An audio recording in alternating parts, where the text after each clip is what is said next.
Hello, welcome back to the channel. It's a pleasure to have you back here. So, it is Tuesday today, Tuesday the 22nd of March. So, it's a beautiful day. It's always a beautiful day. We talked about it in the last video. It's as beautiful of a day as you want it to be. You'll have as much of a good day as you want to. So look, we're going to have a fantastic day. Got a lot on today. Really looking forward to getting out there, seeing clients, seeing prospects, prospective clients, and just doing what needs to be done. So yeah, out in Leamington today. Quick sip of the old coffee. Starbucks, you know how we roll. Out in Leamington, seeing existing clients. I'm going to do a little bit of door knocking around here as well. So I wanted to do today as the third part and the final part of the series of cold calling, also known as door knocking. Cold calling is what we usually call it. So yeah, going to do a nice finish to that today, and then we're going to start a new series, to be fair. So that'll be 3 complete episodes on how I go about cold calling, what my process is, really sort of what I found works, like, because you need to have a strategy with everything in life, right? So just the strategies that I use that work. So we did part one. Part one was all the prep. That was what do you do before you go and knock on a door, before you go and potentially see a new prospective client, how to ready your mind, how to ready yourself, get yourself all geared up, positive thoughts, maybe some people might use affirmations, get yourself all geared up, maybe listen to a nice bit of music, something that you like. And then we talked about going up, knocking on the door, introducing yourself. We talked about saying it's a friendly visit, so it just keeps people relaxed and calm. Also keeping yourself relaxed as well. You've really got to be relaxed and calm. Like, I've found the more relaxed I am, just the better that I can be in front of clients and serving clients. So keeping everything super chill, super relaxed. And then on the second episode, we talked about what we do if the client or the prospective client is busy at that time, booking to come back to see them. Sometimes it's quite nice because you can send them an email, give them your card, and then the second time you see them, they're a bit more, they know who you are. You're not just someone randomly knocking on the door. It does work in so many different ways that I've got to be honest. You know, I knocked on one business 2 weeks ago, and it just closing on 5. I did 5 proposals, closing out on 5 deals with them. It's all been done, all signed for. Just processing that at the moment. But you know, that's just one of those things. You know, it's right time, right place. Just keeping active, seeing people. You'd be amazed how many people will be interested, especially if you go in with a really positive attitude and not an attitude to be like, look, I'm just here to sell you whatever I can. It's really putting the client or prospective client at this point first, and that's really what I've really come to learn and master now, is that I always put their needs first. The whole point of me being there, it's not for me to go there and brag about who I am and what I do, or I mean, anyone can brag about anything that they are or who they are or what they do, but it's the whole point is I'm there for them. I'm there to serve that particular client, that particular prospective client. So making the visit all about them. How can you help them? Building that relationship from get-go, from just first time that you see them, to asking the questions, to showing an interest in the business. We talked all about that, how that makes a really big difference. Because ultimately, if you go to a business, you know, you might not be able to help every single person. So if you can build up a relationship and be honest and find out, you know, problems that they have, find out what they do. I always make a big effort to find out what the prospective client or the client does, because if I can understand what they do, it can help me to serve them better. So yeah, we talked a lot about that. So that's really 1 and 2 summarized in less than 4 minutes. So part 3, I said we'd discuss, let's say you've done the part 1, you've prepped yourself, you've gone in, you've knocked on, you're talking to the prospective client, and they turn around and they go, do you know what? Perfect timing. Thank you for coming and seeing us. Actually, yeah, we need what you do. Can you put a proposal or a quotation together now? So sometimes, you know, if you've been knocking, like I've had days where I've been knocking on, I don't even know, like 50 plus doors, and then you get to the point and you're like, oh, I've got to be like, there's got to be someone somewhere. And this is what I said on the second video, was when you get to that point where you're like, right, I'm done. My day is done now. When you just say go that one more, and we talk, I honestly am a big believer in this, that one more, I've not had it where it hasn't pulled off, like where I've gone, right, I'm going to do one more. You do the one more and they're like, yeah, I'm interested, or yeah, can you come back, or whatever it might be. So always make sure when you think you're done, go one more, and I said that on that video before on the second one. So yeah, big advocate of that. It really does work.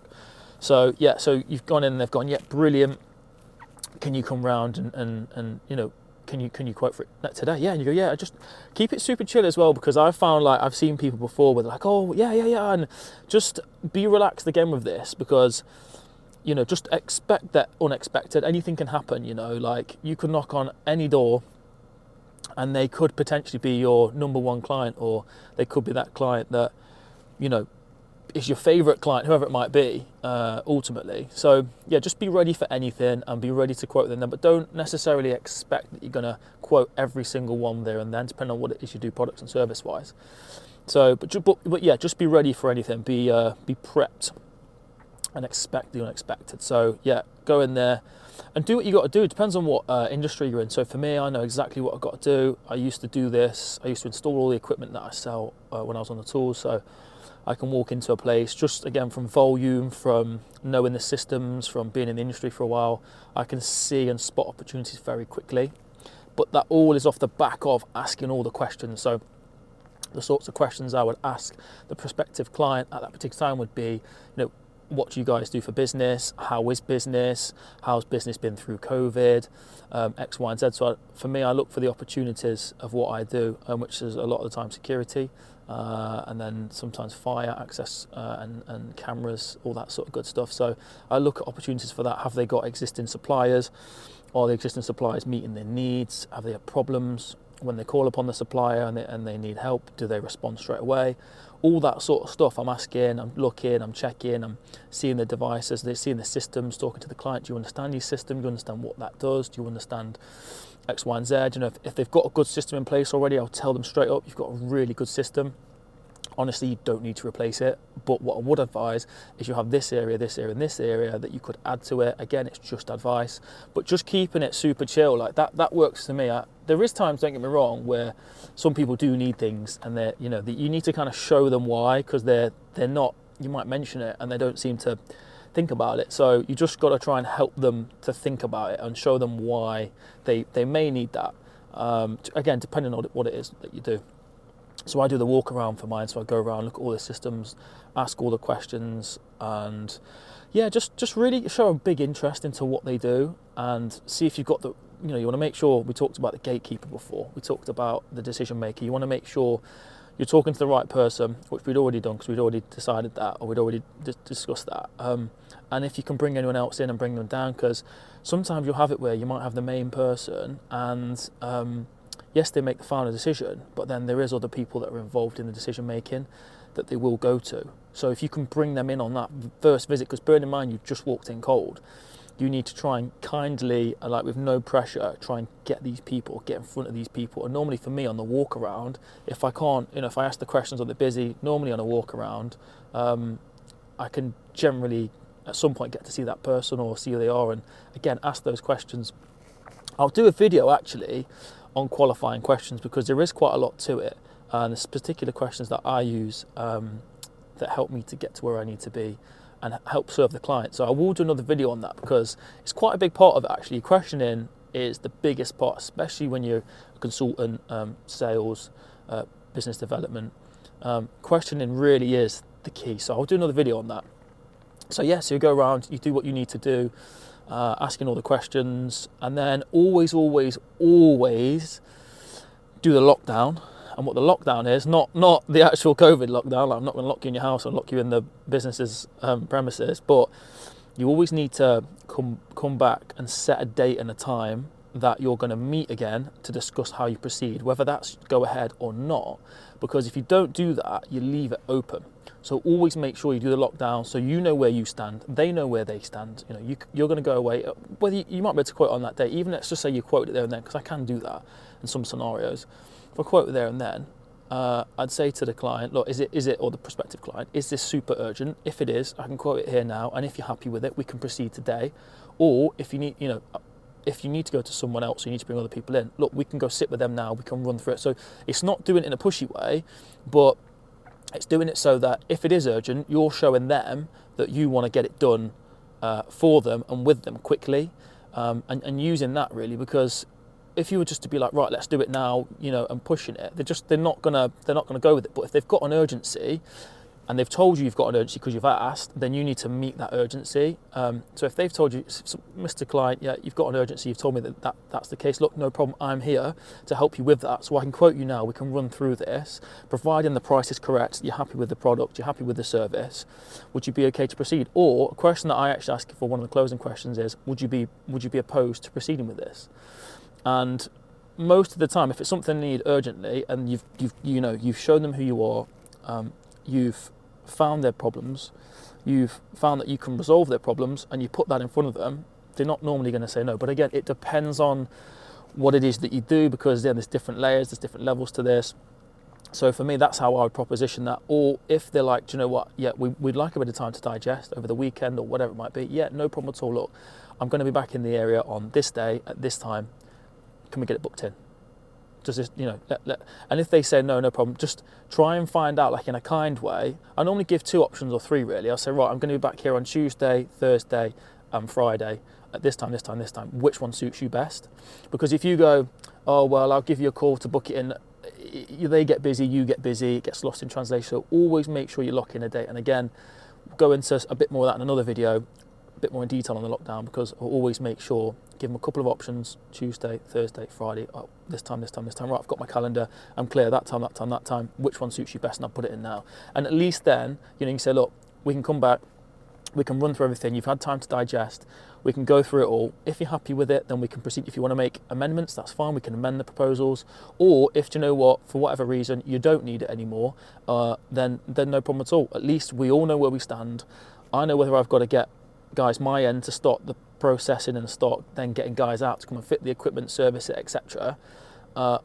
Or, you know, you don't want to go ahead, and that's fine, there's no problem. I always make that really clear. I always say to people, look, I'll be completely straight and honest with you, I'll give you the best advice I can, I'll serve you the best way I can, but all I ask in return is you just let me know what's going on, because I've seen it too often where people don't lock these things down, clients back and forth, you're wasting time, you're ringing them, you're chasing. No one wants that. The client doesn't want to be, you know, being chased constantly. They're okay, you know, we've got to give a follow-up. If they do say that, you know, you can't go back on this date, whatever, no problem, I'll give you a follow-up call.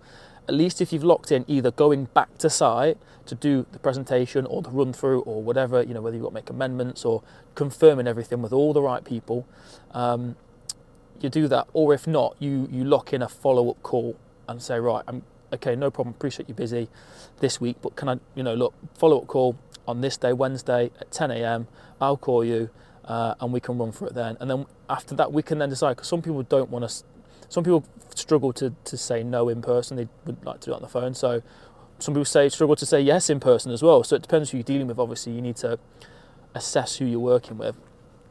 But that's how I would always do it. It's always make sure you've either got the follow-up call booked in your diary before you leave, or you've got a meeting on site booked in before you leave. And that is literally how I would go for it. And I mean, we're scratching the surface. There's so much more I can bring and show you on this, because it does go levels deeper. But for now, keeping it super simple, nice and easy, just the basics of how I would do stuff, how I do this sort of strategy. And the strategy really is to get the prospective client from where they are to where they need to be. And if that's with me, amazing, I'll help them through that journey. And if it's not with me, no problem. I'll give you all the best advice. I'll give them all the best advice I can give to them, and go, look, I've given you my advice. I've given you the best.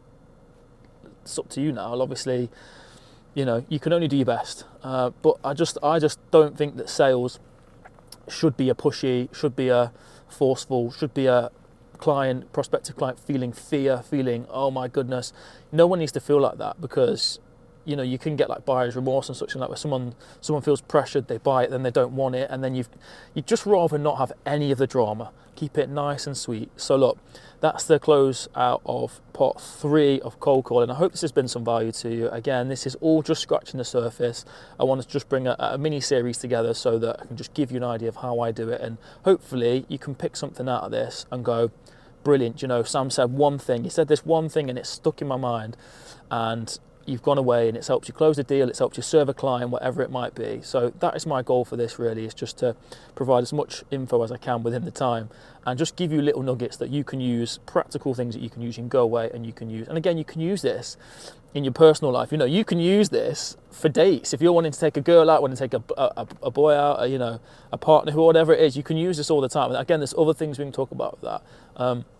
But it's just being concise and knowing what you want and where you're going, and that's the main thing with it. It's like, hey, look, if someone's going to say no, I've got no problem with someone saying no to me, because if they say no, that means I'm closer to a yes somewhere else. It's not a problem, and don't ever think that if someone says no to you, it's a bad thing, because you know it might not be the right time, you might not be providing the right product, whatever it is. I mean, yes, there is objection handling. Again, that's another video we'll go into.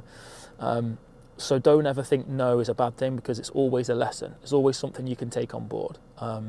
So yeah, the more no's you get, the more yeses you'll get. I guarantee you that. Because if you're not getting any no's at all, you're not seeing enough people.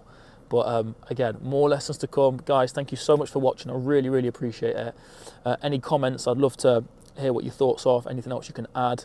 If you could like and you could subscribe, really, really would appreciate that. I've got so much more good stuff to come. So yeah, look, stay blessed, guys. Keep doing what you're doing. Keep positive, and yeah, I'll see you on the next one.